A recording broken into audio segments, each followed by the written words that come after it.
Айсен Николаев в Алданском районе. Какая рабочая программа заготовлена у главы республики?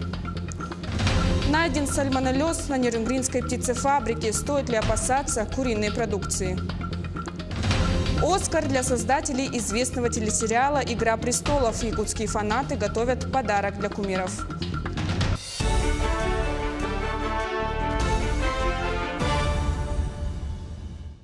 В эфире новости, в студии Кристина Якупова. Здравствуйте. Глава республики Айсен Николаев сегодня работает в Алданском районе. Программа поездки насыщенная. Первую половину дня руководитель региона посвятил золотодобывающей отрасли. Что обсудили в сюжете Руслана Павлова. Рабочий визит в Алданский район глава республики Айсен Николаев начал с посещения драги на полигоне золотодобывающей компании «Саха Голд Майнинг». Данная компания добывает рассыпное золото дражным способом и за сезон дает государству чуть более 500 килограммов металла. Визит главы республики стал для работников «Саха Голд Майнинга» знаковым, так как за всю историю предприятия первые лица республики не посещали дражный флот. Это знаменательное событие, я скажу, для дражного флота. Я вот сегодня специально поинтересовался у одного из наших ветеранов дражного флота. С 1981 года человек работает здесь. И он такого не помнит, что в драгу посещал глава республики. Следом глава республики провел совещание о перспективах развития золотодобывающей промышленности в Якутии. Открывая его, Айсен Николаев поблагодарил алданских металлургов за показатели, достигнутые в прошлом году. В целом 12 тонн 750 килограмм.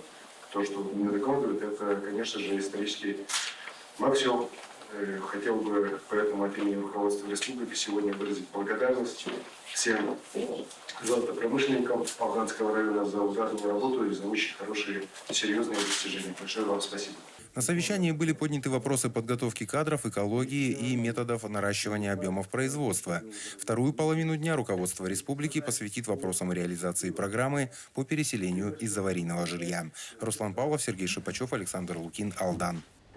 В Нерюнгринском районе выявлен единичный факт наличия сальмонеллеза в курином яйце Нерюнгринской птицефабрики. Подозрительный продукт был исследован, образец выявленной сальмонеллы отправлен на идентификацию и лабораторные анализы.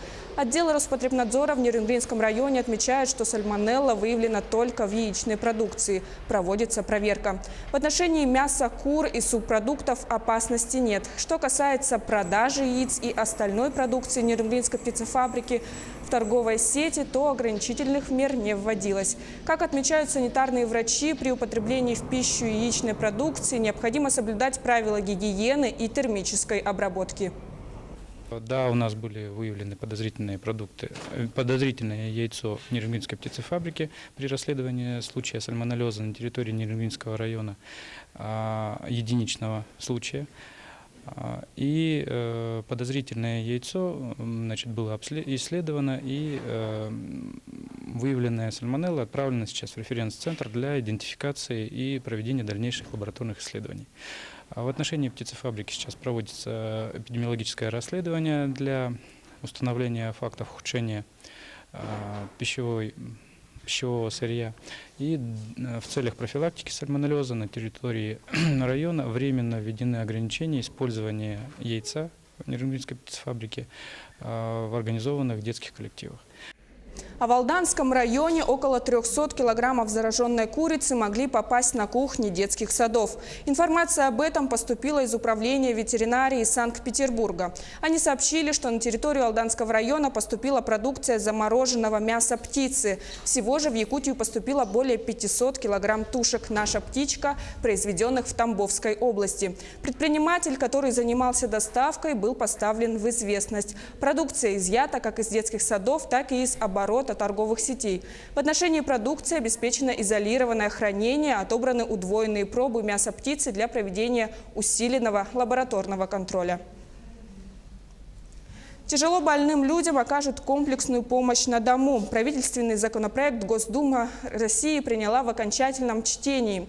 Паллиативную помощь пациенты смогут получать не только в больнице, но и в условиях дневного стационара, а также на дому.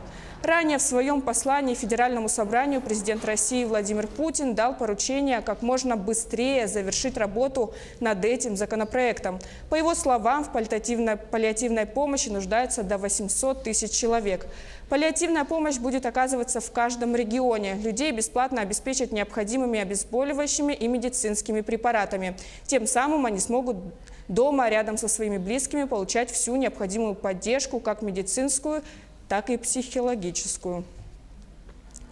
А в Госдуме предложили передавать пенсии по наследству. В пояснительной записке к соответствующему законопроекту говорится, что человек на протяжении жизни, уплачивающий взносы, должен иметь гарантии их возврата ему самому или его наследникам. Для этого депутаты предлагают установить гарантированный период получения страховой пенсии по старости. Этот период будет рассчитываться по формуле ожидаемая продолжительность жизни в России плюс 5 лет. Пока же эту инициативу не поддержали в Комитете Совета Федерации по социальной политике, подчеркнув, что выплата страховой пенсии по старости осуществляется бессрочно. От комментариев воздержались и в Пенсионном фонде. Многие помнят, как якутяне создали свою статуэтку Оскара для Леонардо Ди Каприо. И сейчас ситуация повторяется с телесериалом «Игра престолов». Что натолкнуло якутян на подобный шаг, расскажет Эльвира Багринцева.